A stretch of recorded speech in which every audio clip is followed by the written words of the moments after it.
Late at night in a quiet city, Yohei was lying in his room, buzzing with excitement. Tomorrow was his first day at Alistair Academy. He wondered if anyone from his old school was talking about him and figured he'd do a quick search online. Fan sites for Academy students? That was kind of hilarious. He grabbed his phone and started typing, but the second he saw the results, his face went white. Huh? What's the meaning of this? Some strategy site for a game was describing him as the weakest student at the academy, a worthless mob character. He lost it. Why was he being called a trash mob in a game he'd never even heard of? Back in middle school, his classmates had practically worshipped him when he awakened as a Geist user. Only 1 in 10,000 people could summon a spirit, and he'd been proud of that. But this site, it treated him like garbage. He checked the game title, Geist X Revenant, and confirmed right away that no game by that name even existed. He tried telling himself it was nonsense, that he wasn't the kind of guy who would get wiped out early in some story. But the unease wouldn't go away, so he tested it. He summoned his spirit, Green Ogre. A small green humanoid popped into existence right in front of him. Geists were rare spiritual manifestations, and his was standing right there, real as anything. He glanced back at the site, then looked at his spirit and asked if it was actually female. It nodded. He asked if it liked the name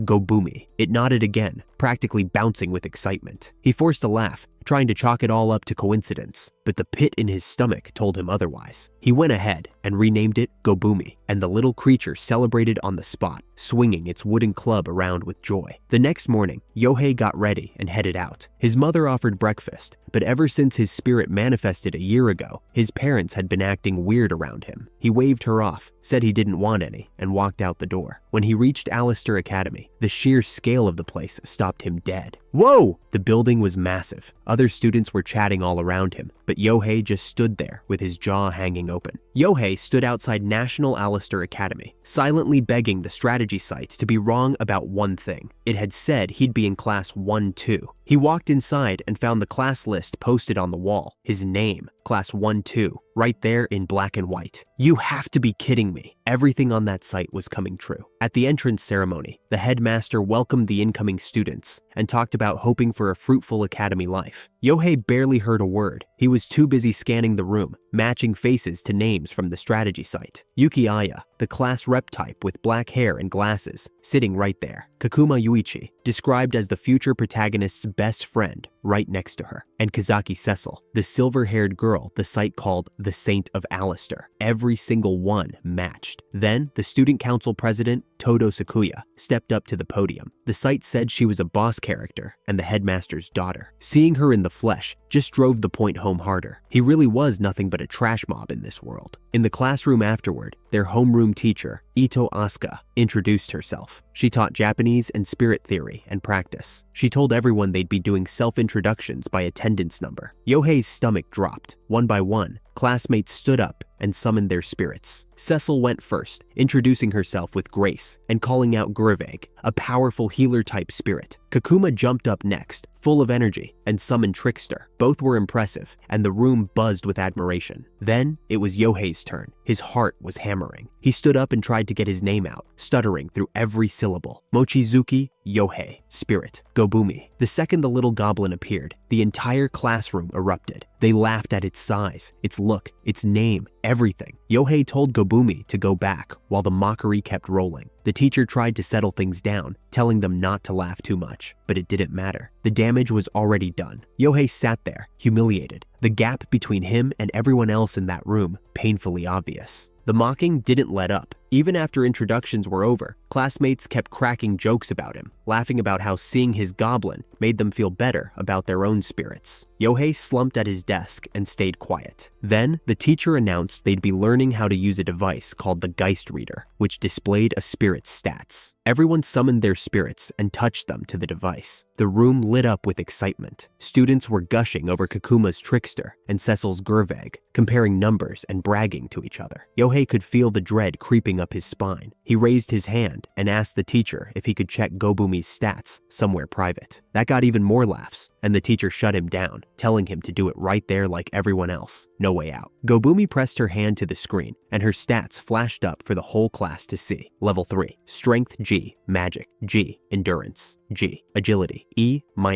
Intelligence F, Luck G. The room went absolutely wild, and then Yuki walked right up to him, snatched the Geist Reader out of his hands, and started reading reading the stats out loud so nobody could miss a thing. She announced that goblins really were as weak as they looked. That was it. Yohei grabbed his bag and stormed out of the classroom, tears burning in his eyes, fists clenched at his sides. He ran the entire way home. His mother called out to him at the door, but he blew right past her without stopping. He slammed his bedroom door and screamed into the empty room. Damn it, over and over until his voice gave out. When the anger finally drained, he sat on the floor and summoned Gobumi. She appeared looking every bit as defeated as he felt, shoulders slumped, eyes staring at the ground. He watched her for a long moment, then something hardened inside him. He told her they weren't going to stay like this. They were going to get stronger together. Yohei knelt down and looked Gobumi right in the eyes. He asked her straight up if she wanted to become stronger. Gobumi's eyes welled up with tears, and she nodded so hard her whole body shook. He smiled and held out his fist. Let's definitely get stronger and get back at them. Gobumi bumped her tiny fist against his. That was their pact. He jumped to his feet and got to work. First thing they needed was a plan. The strategy site said the game's real protagonist would transfer to their school after summer break. That gave them less than 5 months. He pulled up Gobumi's evolution options. 2 paths, Hobgoblin at level 20 or Redcap at level 50. He held out both hands and told Gobumi to pick. She grabbed his right hand without a second of hesitation. Redcap. He grinned wide. They were going for the Redcap class change. Gobumi bounced around the room, pumping her little fists in the air. He grabbed his phone and started digging through the strategy site for Redcap stats, memorizing every detail. Then he reached over and stroked Gobumi's head, telling her that class changing was only the first step. They had to get strong fast before the real protagonist showed up and left them behind for good. The next morning, Yohei dragged himself to school, half dead from staying up all night planning. But skipping wasn't an option. The academy had training areas called domains where wraiths appeared, and killing them was the only way to farm spirit particles for leveling up. The beginner domain was where they'd start, and thanks to the strategy site, he already knew what to do. He pushed open the classroom door, and the whole room went quiet. Then, Kakuma strolled over, slapped him on the back, and apologized for the day before with a grin. Yohei just gave him a flat whatever and moved on. Yuki walked past and shot him a look of pure contempt, but he didn't give her the satisfaction of reacting. Cecil came in next, greeting the whole class with that bright smile of hers. Yohei kept his head down and sorted through his things. He had bigger problems than what these people thought of him. Yohei tried keeping his head down, but Yuki's attitude finally pushed him over the edge. He snapped and asked what the hell he'd even done to deserve the dirty looks. She just hit him with a cold hump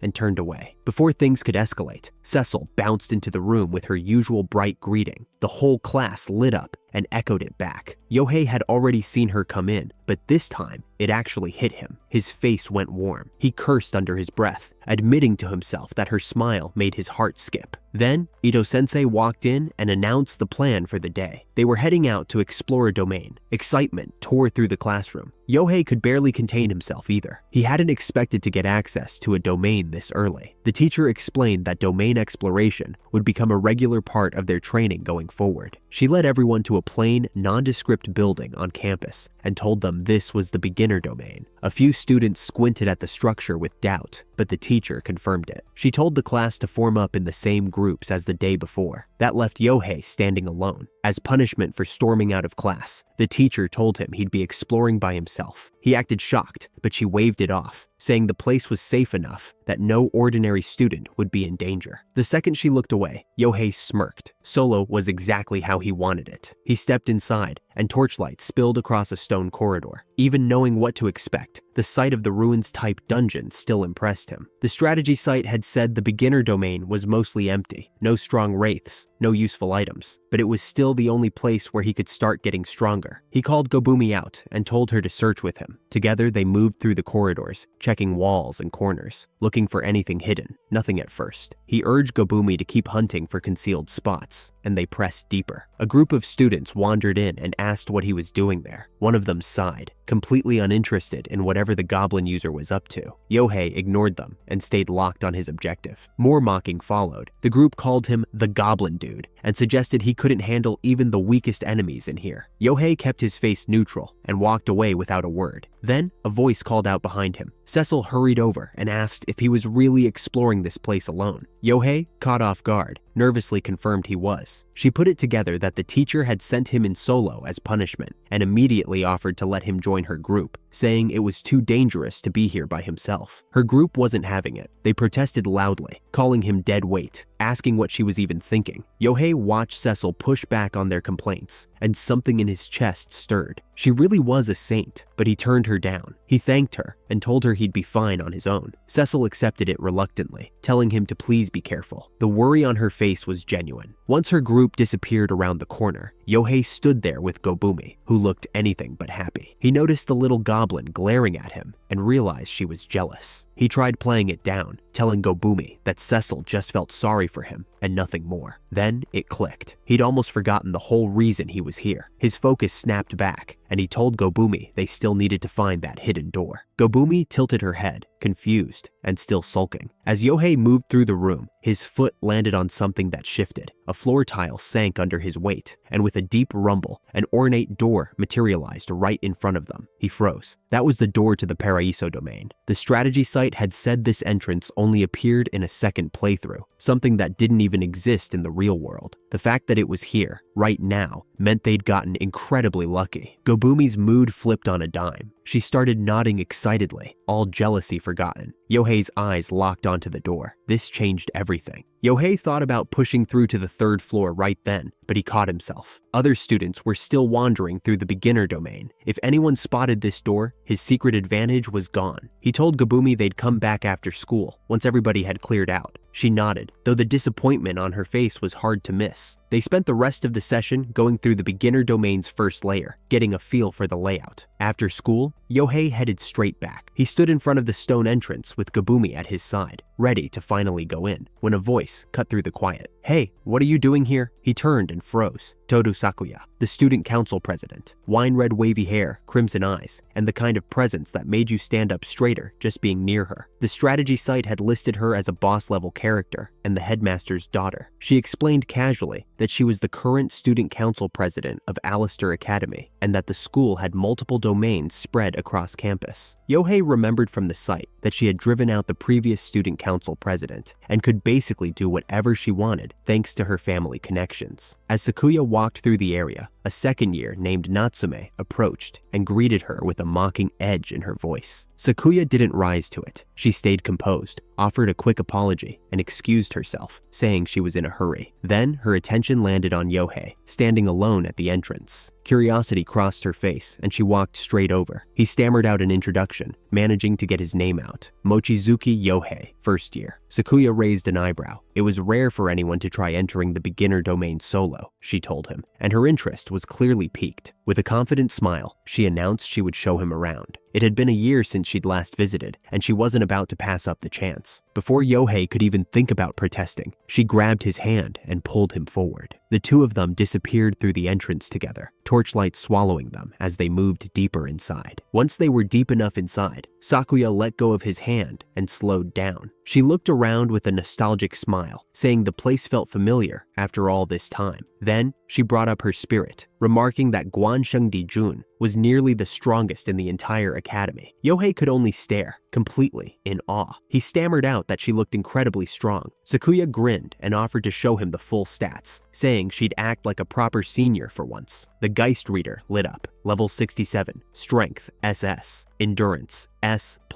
Agility A, Intelligence A+.